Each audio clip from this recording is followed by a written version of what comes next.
प्रिय विद्यार्थियों, सुप्रभात। आज हम कक्षा 12 हिंदी अनिवार्य में गद्य भाग में संकलित पाठ ठेले पर हिमालय पढ़ने जा रहे हैं, जिसके लेखक धर्मवीर भारती हैं। धर्मवीर भारती जी का जन्म सन 1926 ईस्वी और मृत्यु सन 1997 ईस्वी। इनकी प्रमुख रचनाओं में यदि हम देखें तो सबसे पहले निबंधों में कहनी अनकहनी, पश्चंती, कहानियों में मुर्दों का गांव, स्वर्ग और पृथ्वी, चांद और टूटे हुए लोग, बंद गली का आखिरी मकान, और उपन्यासों में देखें तो गुनाहों का देवता, सूरज का 7वां घोड़ा और 11 सपनों का देश आदि इनकी प्रमुख रचनाएं हैं। संकलित पाठ ठेले पर हिमालय में लेखक ने कौसानी के पर्वतीय क्षेत्र में हिमालय की प्राकृतिक छटा, शांति, स्तब्धता और बर्फीली चोटियों के प्राकृतिक या नैसर्गिक सौंदर्य का मनोहारी वर्णन यहाँ पर किया है। सोमेश्वर की घाटी में बसा कौसानी हमें स्विट्जरलैंड का आभास कराता है। ठेले पर लदी बर्फ की सिल्लियां देखकर कवि के स्मृति पटल में कौसानी का वह स्वर्णिम सौंदर्य सजीव उठता है, जिसमें बादलों के बीच नीले आकाश की चांदनी भरी रातें, केसर में होती घाटी की संध्या और बर्फानी दिवस समस्त साप, ताप, संघर्ष और अंतर्द्वंद से मुक्त करने वाले होते हैं। तो निबंध को पढ़ते हुए पाठक के चित्त में यह सौंदर्य प्रत्यक्ष मूर्तिमान हो उठता है, ऐसा इस पाठ में बताया गया है। तो हम देखते हैं, इस पाठ को शुरू करते हैं। ठेले पर हिमालय। ठेले पर हिमालय खासा दिलचस्प शीर्षक है ना, और यकीन कीजिए इसे बिल्कुल ढूंढना नहीं पड़ा, बैठे बिठाए मिल गया। अभी कल की बात है, एक पान की दुकान पर मैं अपने एक गुरुजन उपन्यासकार मित्र के साथ खड़ा था कि ठेले पर बर्फ की सिले लादे हुए एक बर्फ वाला आया। ठंडे चिकने चमकते बर्फ से भाप उठ रही थी। मेरे मित्र का जन्म स्थान अल्मोड़ा है। वे क्षण भर उस बर्फ को देखते रहे, उठती हुई भाप में खोए हुए रहे और खोए खोए से बोले, यही बर्फ का हिमालय तो शोभा, हिमालय की शोभा है। यानी ये जो बर्फ की भाप निकल रही है, यही हिमालय की शोभा है। और तत्काल शीर्षक मेरे मन में कौंध गया, ठेले पर हिमालय, और मैंने इस यात्रावत का नाम रख दिया ठेले पर हिमालय। पर आपको इसलिए बता रहा हूं कि अगर आप नए कवि हों तो भाई इसे ले जाएं और इस शीर्षक पर 200-300 पंक्तियां बेडौल बेतुकी लिख डालें। शीर्षक मौजूद है। और अगर कविता से नाराज है तो सुललित गीतकार हो तो गुंजाइश है, इस बर्फ को डांटें और उतर जाओ, और आप और कुछ बना सकते हो। ऊंचे शिखर पर बंदरों की तरह क्यों चढ़े बैठे हो, ओ नए कवि, और ठेले पर लदो, पान की दुकानों पर बिको। अर्थात यहां से ही अपने शीर्षक चयन कर लो। तो ये तमाम बातें उसी समय मेरे मन में आई और मैंने अपने गुरुजन मित्र को भी बताई थी। वे हंसे भी, पर मुझे लगा कि ये बर्फ कहीं उनके मन को खरोच गई है। और ईमान की बात है कि उसमें 50 मील दूर से भी बादलों के बीच नीले आकाश में हिमालय की शिखर से रेखा को चांद तारों से बातें करते देखा है। चांदनी मुझली बर्फ को धुंधले हल्के नीले जाल में दूधिया समुद्र की तरह मचलते और जगमगाते देखा है। उसका मन पर हिमालय की बर्फ एक ऐसी खरोच छोड़ जाती है जो हर बार याद आने पर पिरा उठती है। मैं जानता हूं क्योंकि ये बर्फ मैंने भी देखी है। अब आपको यहाँ पर लेखक अपने उस प्रसंग पर ले जा रहा है जहां पर उसने हिमालय के उन दुर्गम स्थानों को देखा और वहां के बर्फीले उस स्वरूप को देखा, वहां के सौंदर्य, वहां के अद्भुत छटाओं को देखा। लेकिन कैसे कैसे अपने यात्रावत के रूप में वहां पर वो चलते हैं और देखते हैं। शीर्षक ठेले पर हिमालय की। सच तो यह है कि सिर्फ बर्फ को बहुत निकट से देख पाने के लिए हम लोग कौसानी गए थे। यानी कौसानी की यात्रा पर जब गए तो वहां के दृश्य को लेखक आपको समझाना चाहते हैं, धर्मवीर भारती। नैनीताल से रानीखेत और रानीखेत से मचकाली के भयानक मोड़ों को पार करते हुए कोसी से एक सड़क अल्मोड़े चलिए, दूसरी कौसानी। कितना कष्ट, कितना सूखा, कितना कुरूप है यह रास्ता। पानी का कहीं नाम निशान, सूखे भूरे पहाड़, हरियाली का नाम नहीं। ढालों को काटकर बनाए हुए टेढ़े मेढ़े रास्ते और अल्मोड़े का एक नौसिखिया और लापरवाह ड्राइवर जिसने बस के तमाम मुसाफिरों की ऐसी हालत कर दी थी कि जब हम कोसी पहुंचे तो सभी के चेहरे पीले पड़ चुके थे। कौसानी जाने वाले सिर्फ हम 2 थे और वहां उतर गए। बस अल्मोड़े चली गई। सामने से एक टीन के शेड में काट की बेंच पर बैठकर हमें वक्त काटते रहे। तबीयत सुस्त थी और मौसम में उमस थी। 2 घंटे बाद दूसरी लॉरी आकर रुकी और जब उसमें से प्रसन्न बदन शुक्ल जी को उतरते देखा तो हम लोगों की जान में जान आई। यानी वहां पहुंचे तो हमारे एक मित्र जो मिस्टर शुक्ल थे वो हमारे साथ जाने थे और वो हमें वहां आकर के मिल गए कोसी में। शुक्ल जी से जैसा हम सफर साथी पिछले जन्म में पुण्यों से ही मिलता है। उन्होंने हमें कौसानी आने का उत्साह दिलाया था और खुद तो अभी उनके चेहरे पर थकान या सुस्ती दिखी ही नहीं, पर उन्हें देखते हमारी भी सारी थकान काफुर हो जाया करती थी। ऐसे थे वो मित्र हमारे मिस्टर शुक्ल जी, और वो भी हमारे साथ में कोसी में आ पहुंचे। हम भी एक बस से आकर रुके, दूसरी बस में वो आ गए, हमारा वहां मिलने का स्थान था, वहां से हम आगे कोसानी के लिए प्रस्थान करेंगे। पर शुक्ल जी के साथ एक नई मूर्ति कौन है, एक बंदा उनके साथ और था, लंबा दुबला शरीर, पतला सांवला चेहरा, अनिल जोलासी दाढ़ी, ढीला ढाला पतलून, कंधे पर पड़ी हुई ऊनी जर्किन, बगल में लटकता हुआ जाने थर्मस का कैमरा या बाइनाकुलर, और खाली अटपटी चाल थी साहब की। वह बदला दुबला मुझ जैसा ही शौकिया शरीर, उस पर आपका झूमते हुए आना, एक तरफ लहजते हुए चल रहा था वो बदला दुबला व्यक्ति। मेरे चेहरे पर निरंतर घनी होती उत्सुकता को ताड़कर शुक्ल जी ने कहा कि हमारे शहर के ये मशहूर चित्रकार हैं, शहर अकादमी से इनकी कृति पर पुरस्कार मिला है, उसी रुपए से घूमकर छुट्टियां ये बिता रहे हैं। थोड़ी देर में हम लोगों के साथ सहन घुल मिल गया, कितना मीठा था हृदय से वह, वैसे उसके कर्तव्य आगे चलकर हमें देखने में हमें आए कि कितना हंसमुख चेहरा और साथ निभाने वाला व्यक्ति था मिस्टर सेन। कोसी से बस चली तो रास्ते का सारा दृश्य बदल गया। सुडौल पत्थरों पर कल कल करती हुई कोसी किनारे में छोटे छोटे सुंदर गांव और हरी मखमली खेत, कितनी सुंदर है सोमेश्वर की घाटी, हमने ये जाना। हरी भरी एक के बाद एक बस स्टेशन पड़ते थे, छोटे छोटे पहाड़ी, डाकखाने, चाय की दुकानें, और कभी कभी कोसी या उसमें गिरने वाली नदी नालों पर बने हुए पुल। कहीं कहीं सड़क निर्जन चीड़ के जंगलों से गुजरती थी, टेढ़ी मेढ़ी ऊपर से नीचे रेंगती हुई ककरीली पीठ वाले अजगर सी सड़क पर धीरे धीरे बस चली जा रही थी।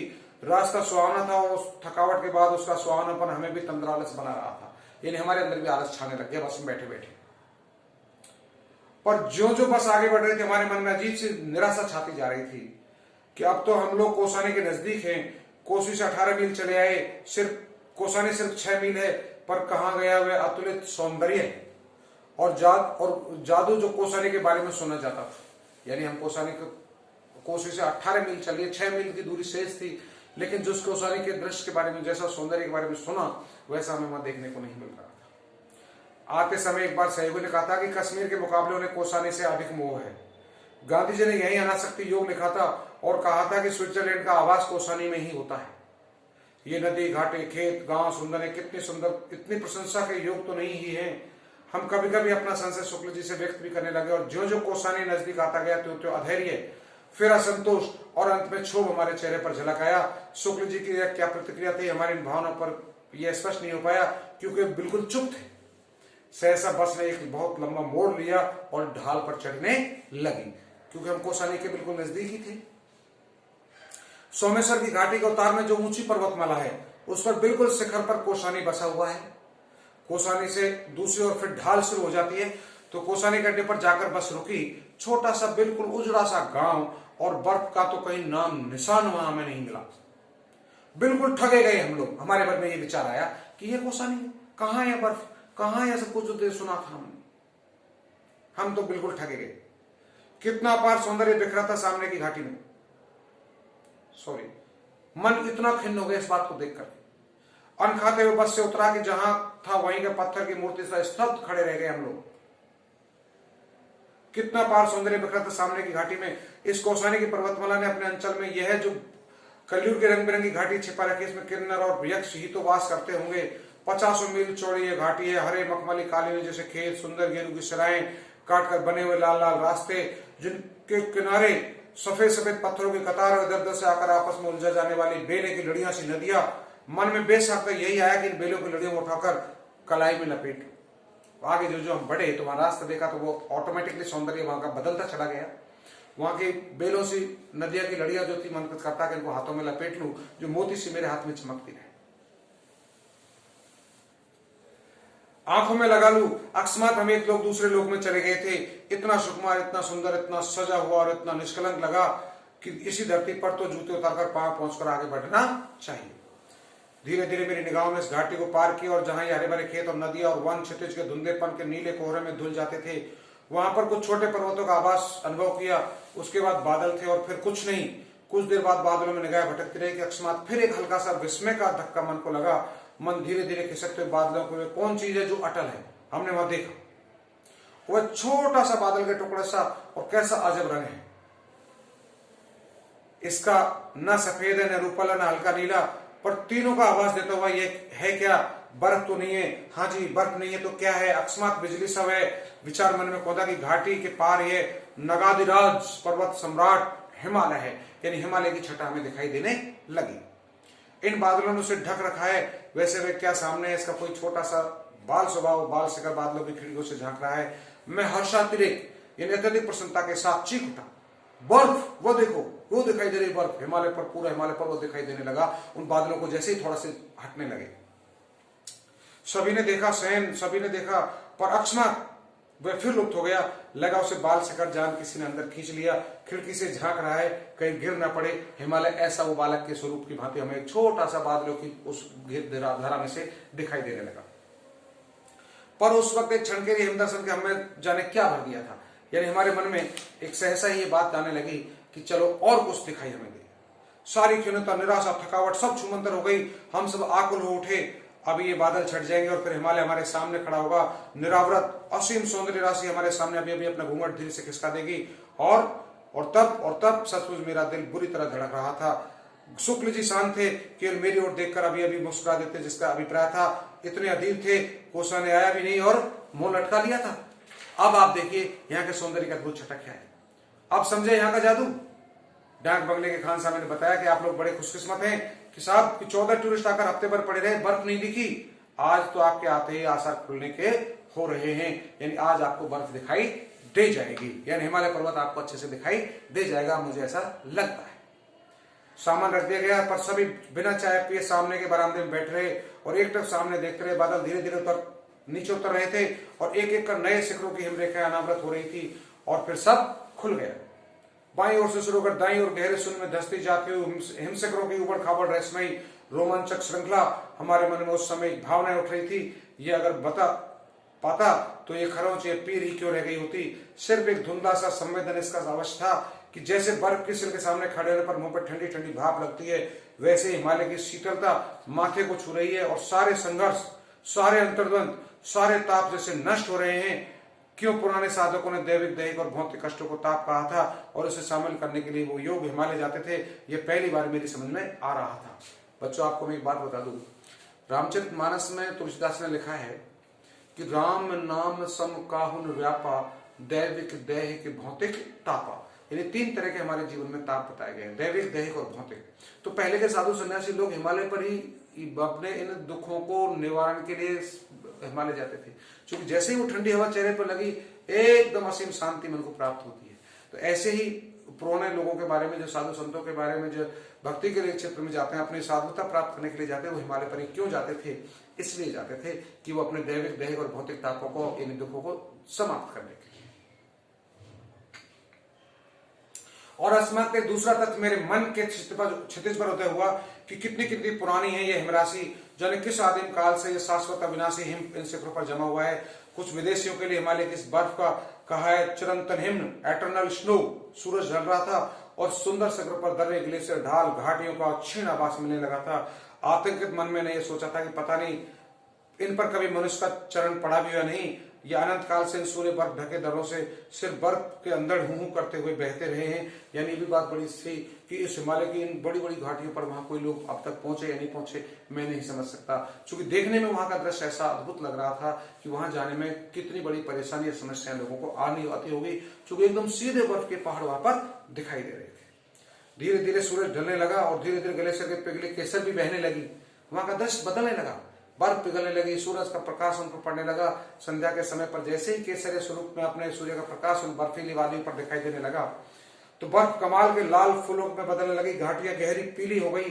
अंधेरा होने लगा तो हम उठे और हाथ मुंह धोने और चाय पीने में लगे, पर सब चुपचाप थे, गुमसुम, जैसे सबका कुछ छिन गया हो। यह शायद सबको कुछ ऐसा मिल रहा गया हो जैसे अंदर ही अंदर सहजने में सब आत्मलीन हो या अपने में डूब गए हो। यानी सब उस दृश्य को देखकर आत्मचिंतित थे, प्रसन्नचित्त थे। थोड़ी देर में चांद निकला और हम फिर बाहर निकले। इस बार सब शांत था, जैसे हिम सो रहा था। मैं थोड़ा अलग आराम कुर्सी पर बैठकर खींचकर बैठ गया। ये मेरा मन इतना कल्पनाहीन हो गया है, इसी हिमालय को देखकर किसने क्या क्या नहीं लिखा।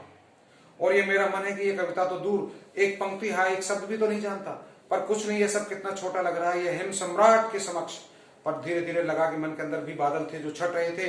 कुछ ऐसा उभरा था जो इन शिखरों की प्रकृति का है, कुछ ऐसा जो इसी ऊंचाई पर चेष्टा कर रहा है ताकि इन्हीं के स्तर पर मिल सके। लगा ये हिमालय बड़े भाई की तरह ऊपर चढ़ गया है और मुझे छोटे भाई को नीचे खड़ा किया। कुंठित तो लज्जित देखकर थोड़ा उत्साहित भी कर रहा है, इसने बड़ी चुनौती भी दे रहा है। हिम्मत है, ऊंचे उठोगे? अर्थात हाँ, मैं हिम्मत करके हिमालय पर उठने लगा। अर्थात मैंने हिमालय नाम इस यात्रा को अपने लेखनी में कलमबद्ध किया। और सहसा सन्नाटा तोड़कर रविंद्र सेन ने कोई पंक्ति गा उठा और जैसे तंद्रा टूट गई। ऐसे भाव मेरे मन में चल रहे थे और हम सक्रिय उठे। अदम शक्ति, उल्लास, आनंद जैसे हम में छलक पड़ रहा था। सबसे अधिक खुश थे सेन, बच्चे की तरह चंचल, चिड़ियों की तरह चहकता। वो बोला, भाई साहब, हम तो वंडरस्ट्रक हैं कि ये भगवान का क्या क्या करतूत इस हिमालय में होता है। इस पर हमारी हंसी मुश्किल से ठंडी हो पाई थी कि अकस्मात वह शीर्षासन करने लगा। पूछा गया तो बोले कि हम नए पर्सपेक्टिव से हिमालय देखेगा। यानी बाद में मालूम हुआ कि बंबई की अत्याधुनिक चित्रशैली में थोड़ा नाराज है और कहने लगे, ओ सब जीनियस लोग सिर का बल खड़ा होकर दुनिया को देखता है, इसी से हम भी सिर का बल हिमालय देखता है। इस तरह से उन्होंने मजाक के तौर पर ये बातें कही और ऊपर पैर नीचे सिर करके वो हिमालय की वो फोटो लेने लगे। दूसरे दिन घाटी में उतरकर 12 मील चलकर हम बैजनाथ पहुंचे, जहां गोमती बहती है। गोमती के उज्जवल जलराशि में हिमालय की बर्फीली चोटियों की छाया तैर रही थी। पता नहीं उन शिखरों पर कब पहुंचू, पर उस जल में तैरते हुए हिमालय से भी जी भरकर बेटा उसमें डूबा रहा। यानी वहां पर हमने गोमती नदी में अच्छे से स्नान किया, खूब आराम से तैर तैर के नहाए। आज भी उसकी याद आती है तो मन पिरा उठता है। यानी मेरे मन में फिर वही दुख होता है कि पुणे में कब वहां उस कश्मीर की वादियों में उस हिमालय की चोटियों पर जाके घूमूं। कल ठेले के बर्फ को देखकर वे मेरे मित्र उपन्यासकार जिस तरह स्मृतियों में डूब गए, उस दर्द को समझता हूं। और जब ठेले पर हिमालय की बात कहकर हंसता हूं तो वह उस दर्द को भुलाने के बहाना है। वे बर्फ की ऊंचाई बार बार बुलाती हैं और हम है कि चौराहे पर खड़े ठेले पर लदकर निकलने वाली बर्फ को देखकर मन बहला लेते हैं। किसी ऐसे ही क्षण में ऐसे ही ठेले पर लदे हिमालय को घिरकर ही तो तुलसी ने नहीं कहा था कि कब हूं यहीं रह नहीं रहूंगा, कि मैं क्या कभी ऐसे ही रह सकूंगा। अर्थात वास्तविक हिंसकों की ऊंचाई पर हम तब मन में आता है कि फिर हिमालय के किसी के साथ संदेशा भेज दूं, नहीं बंधु आऊंगा, मैं फिर लौट कर वहीं आऊंगा। इन्हीं ऊंचाइयों पर तो मेरा आवास है, वहीं मन रमता है और करूं तो क्या करूं। अर्थात मैं निश्चित पुनः उन हिमालय की वादियों को देखने के लिए, उनके दर्शन करने के लिए मैं वहां पहुंचूंगा। ऐसा लेखक अपना दृढ़ संकल्प करता है और इन्हीं पंक्तियों के साथ ये पाठ समाप्त होता है। इसके प्रश्नोत्तर आपको करने हैं बेटे। आप सभी के लिए बहुत बहुत धन्यवाद।